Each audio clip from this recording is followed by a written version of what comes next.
Canal del Congreso, el canal de la Unión, presenta.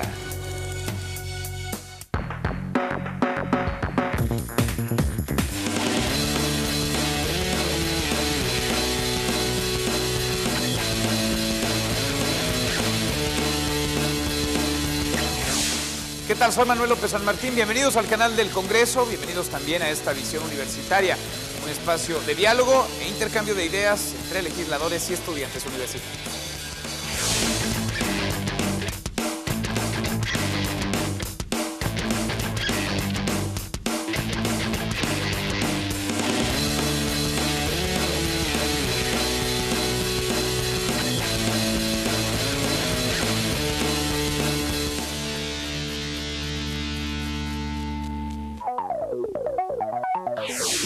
En México hay 35 millones de estudiantes.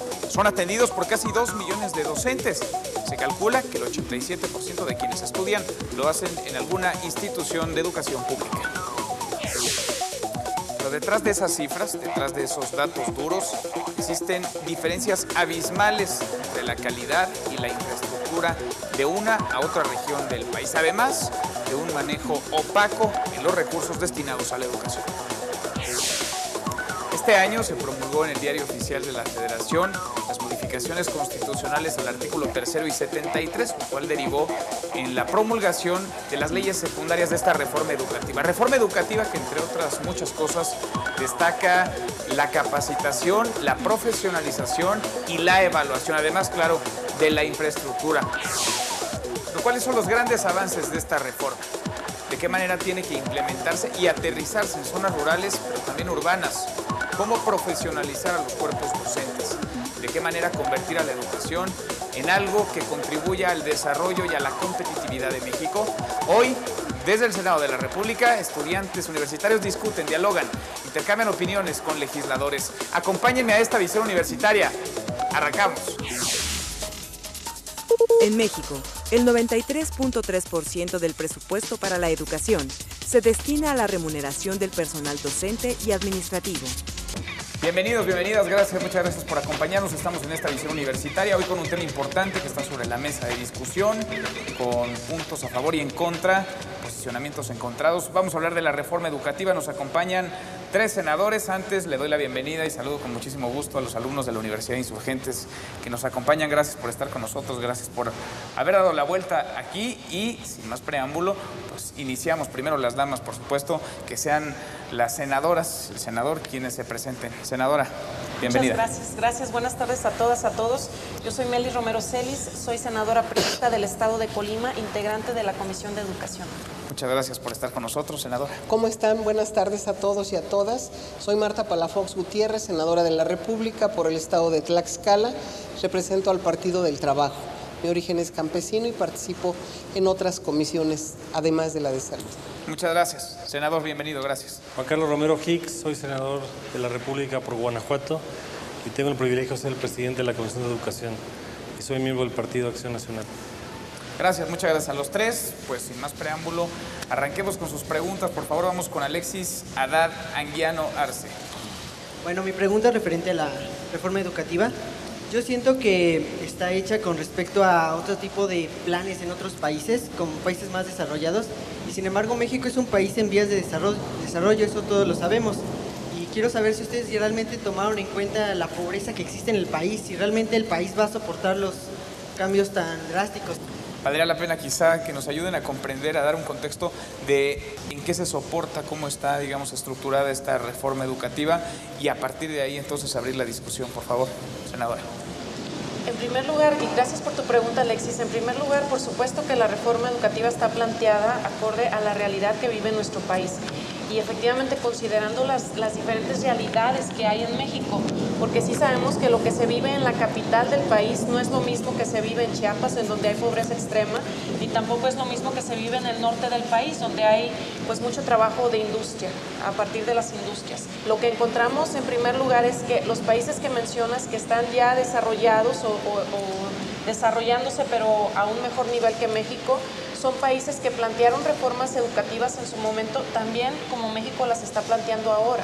Entonces, tenemos que, desde hoy, sentar las bases para que podamos llegar a alcanzar a estos países ya desarrollados. Necesitamos, por supuesto, transformar lo que estamos viviendo, pero para transformarlo necesitamos conocerlo.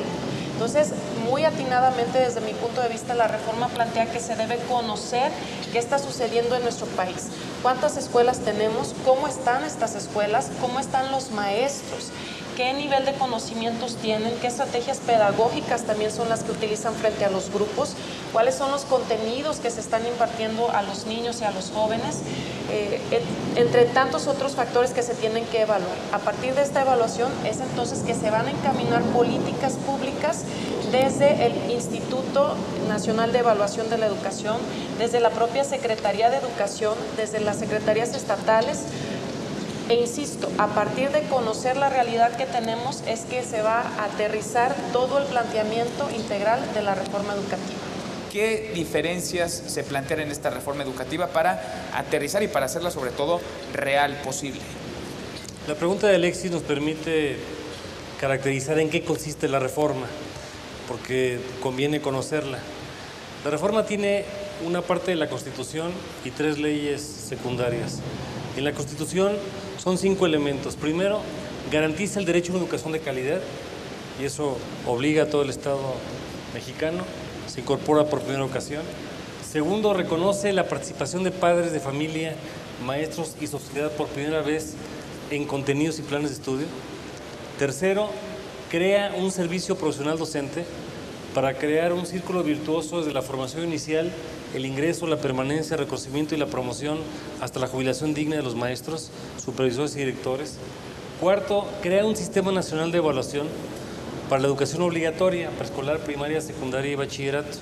En este momento hay un pendiente, no incorporó la educación universitaria. Y finalmente, también añade elementos muy importantes del entorno escolar, avanzar a jornadas de tiempo completo, que la propia comunidad educativa pueda tener autonomía escolar, que se regule el consumo de los alimentos para que tengan contenidos nutricionales. Entonces, son principios que obligan y se adaptan absolutamente a todo el país. Y debo de comentar que es apenas una primera etapa de reformas. Son el ajuste de carácter jurídico, administrativo y laboral. Sin embargo, van a faltar todavía otro tipo de cosas de políticas públicas que en su momento podemos platicar. Senadora, con todo y esto, parece que no todos están de acuerdo. En unos metros del Senado de la República, pues integrantes de la Coordinadora Nacional de Trabajadores de la Educación se ha pronunciado abiertamente en contra de esta reforma. Es correcto, lo que sucede que la globalización nos alcanzó y no alcanzamos nosotros a modernizarnos ni ponernos al día con la calidad de la educación, no somos competitivos y bueno, cada quien desde su área defiende sus propios intereses. En el caso de los maestros, ellos defienden, no tienen confianza en que el gobierno sabrá respetar los acuerdos o lo que dicta la ley de evaluación, de que van a tener oportunidad por 3 ocasiones de presentar un examen. Antes habrá 2 años de preparación, luego un examen, luego otro, tercero. En el entendido de que hay maestros que no tienen primaria, que no tienen su preparación adecuada. Entonces, si ellos no tienen la certeza de que no van a perder su trabajo, lo que deben aceptar es que se van a preparar para que puedan seguir manteniendo su trabajo. Hay muchas aristas en esa parte laboral. La demanda de ellos, bueno, pues es legítima porque esta es una especie de mito que se vino creando por el mismo sistema y que nos llevó a donde estamos hoy, en los últimos lugares en calidad educativa y mundialmente distinguidos porque no hay competitividad entre nosotros.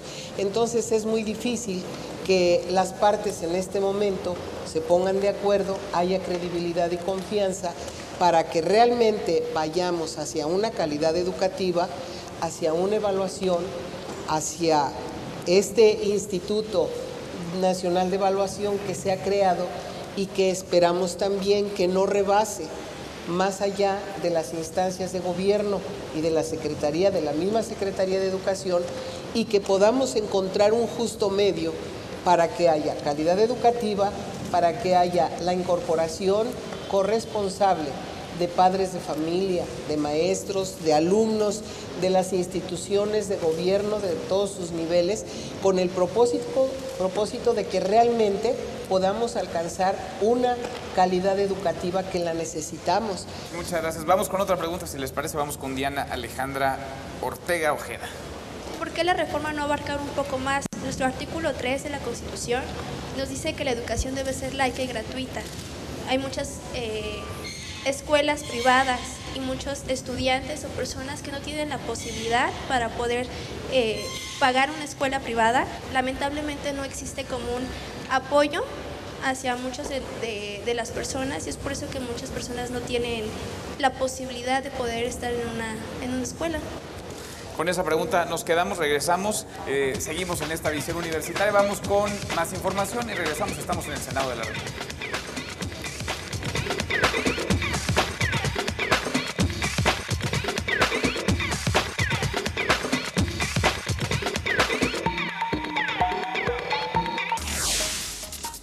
El 75.5% de la población escolar se ubica en la educación básica, que comprende la educación preescolar, primaria y secundaria.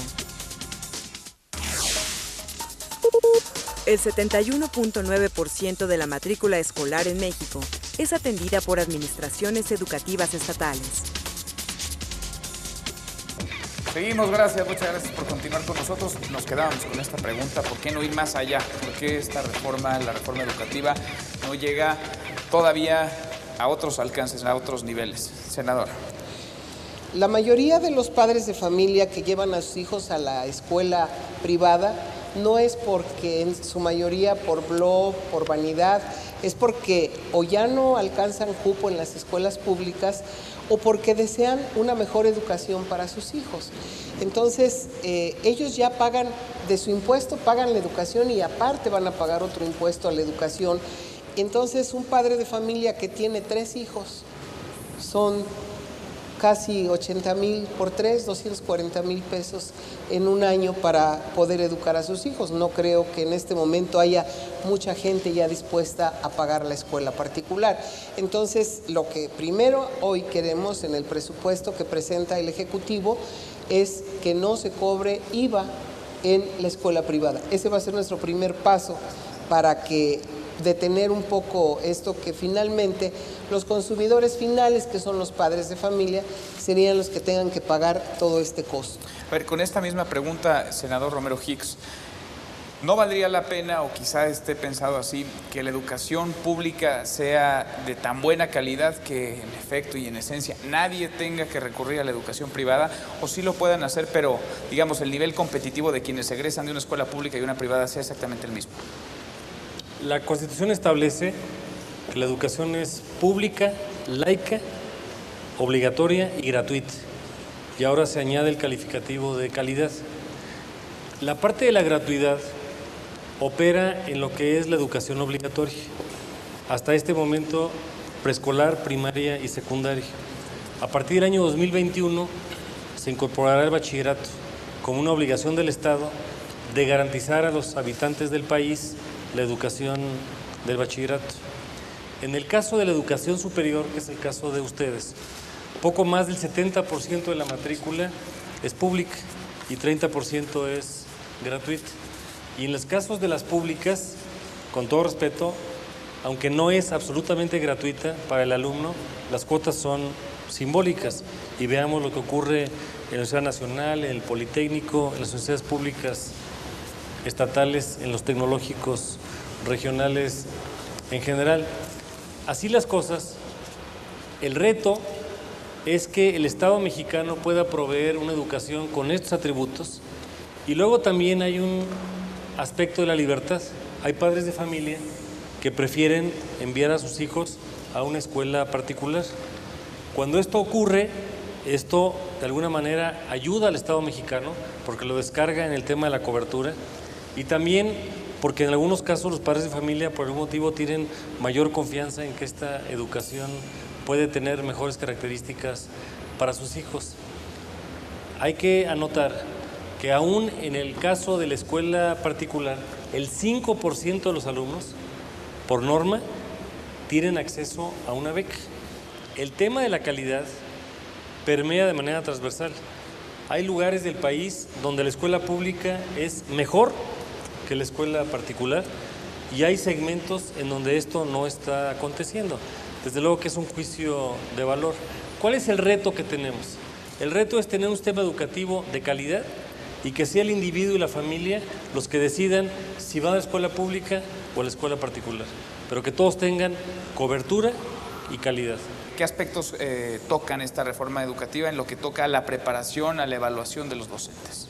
Hay reiteradas quejas y hay situaciones que todos conocemos de que no todas las escuelas están en óptimas condiciones y que no todos los maestros tienen el nivel deseable.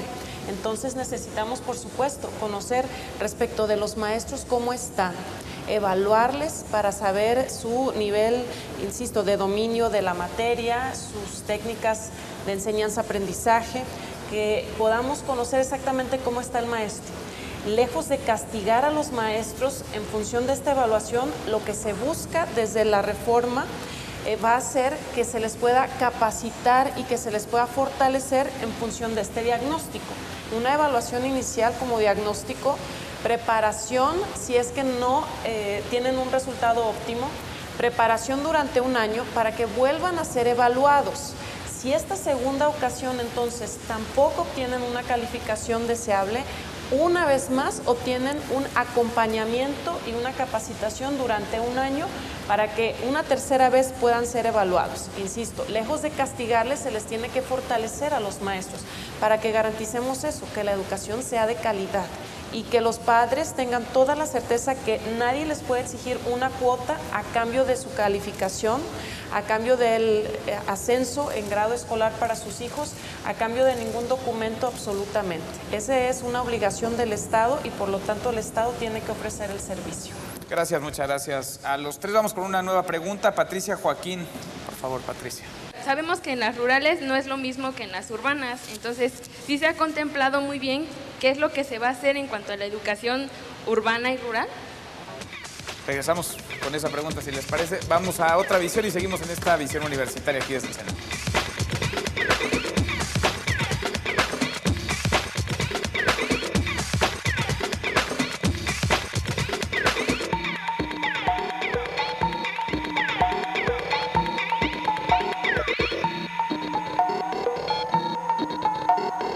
Los diputados tienen que hacer un estudio muy detallado y enmendar la plana del presupuesto educativo y poner el acento en estos aspectos: cobertura en los sectores de mayor rezago, asuntos de calidad, planes de estudio, materiales de estudio, cómputo, infraestructura, etcétera, alimentos, deporte, cultura, planes y programas de estudio, en fin, y docentes, por supuesto, y que haya un recurso que se considere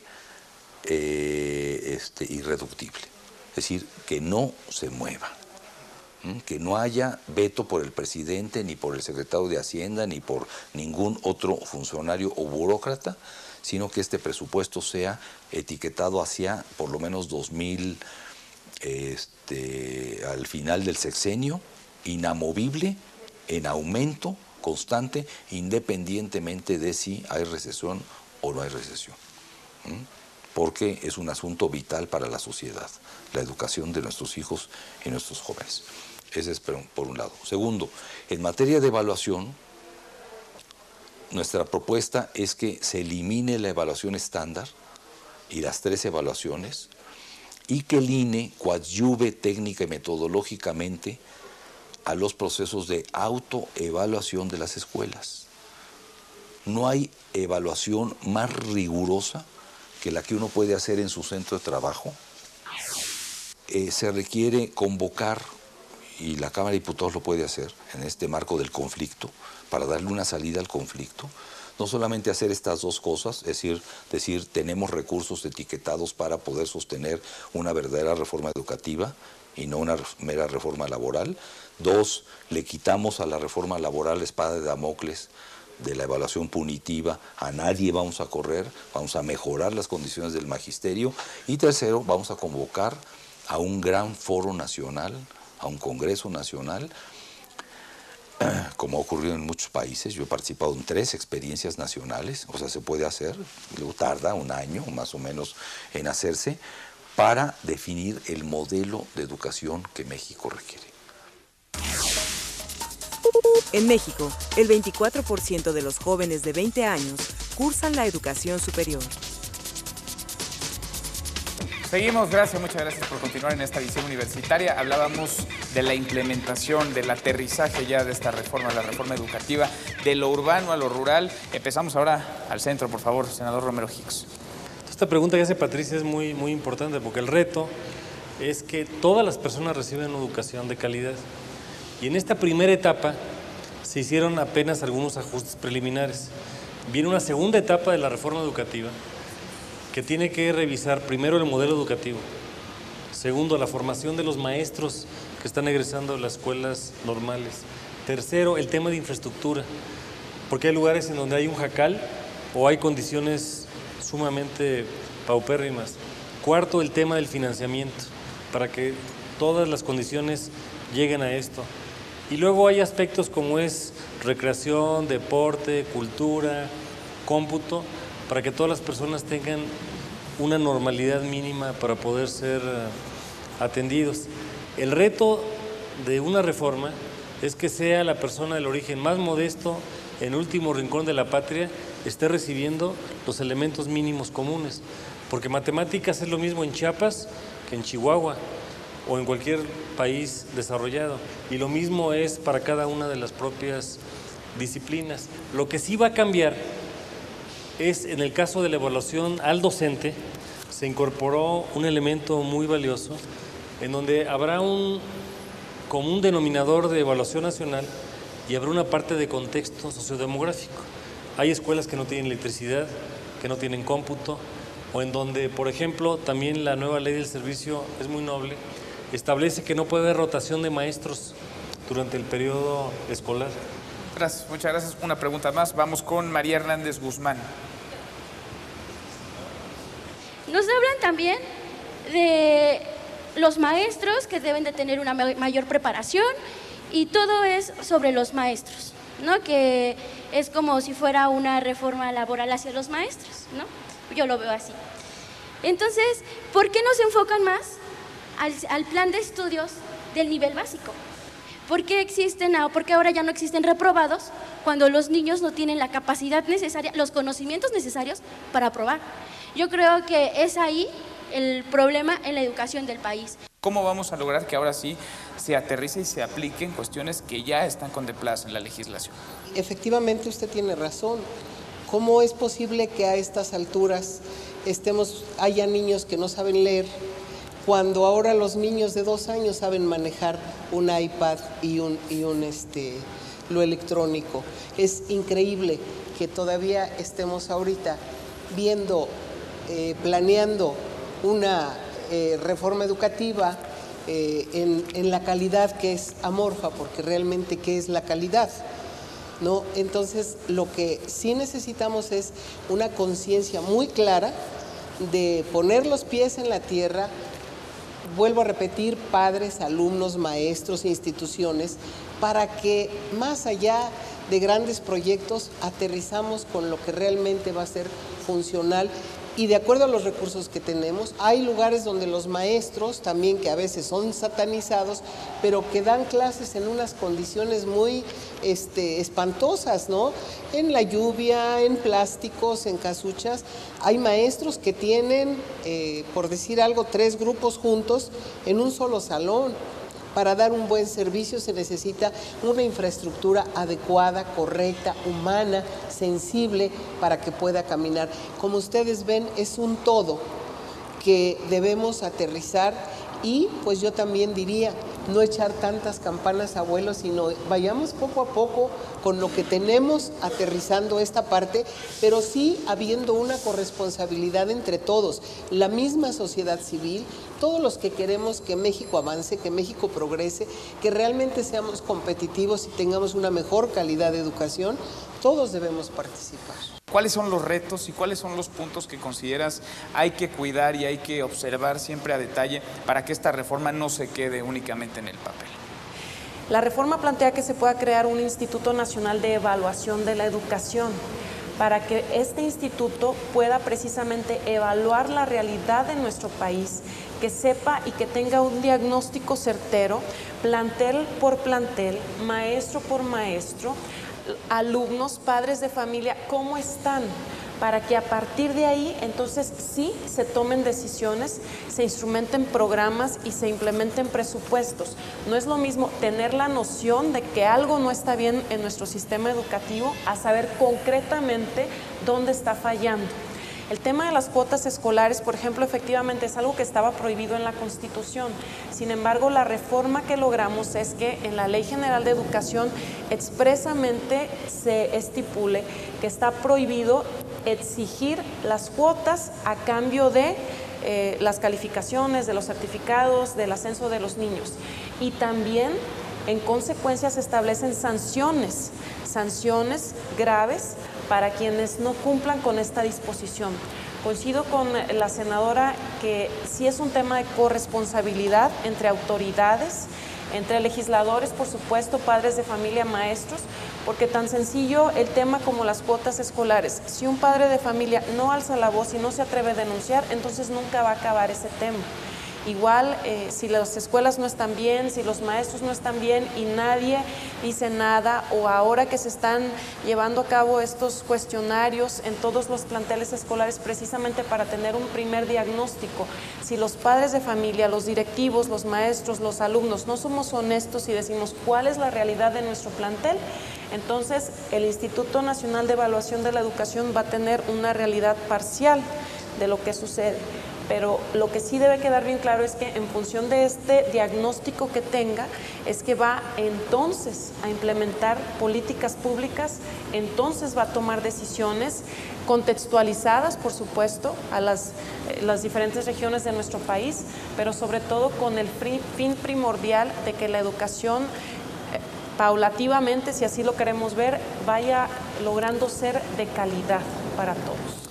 Les agradezco muchísimo a los tres que hayan estado con nosotros. Gracias, en verdad. Gracias a ustedes, a los alumnos, a los estudiantes de la Universidad de Insurgentes. Muchas gracias por estar acompañándonos. A usted por vernos. Ahí están nuestras redes sociales, el Twitter, el Facebook, la página del canal del Congreso. Escríbanos, sugiéranos temas, intercambio de opiniones con nosotros. Aquí nos encontraremos la próxima semana en esta Visión Universitaria.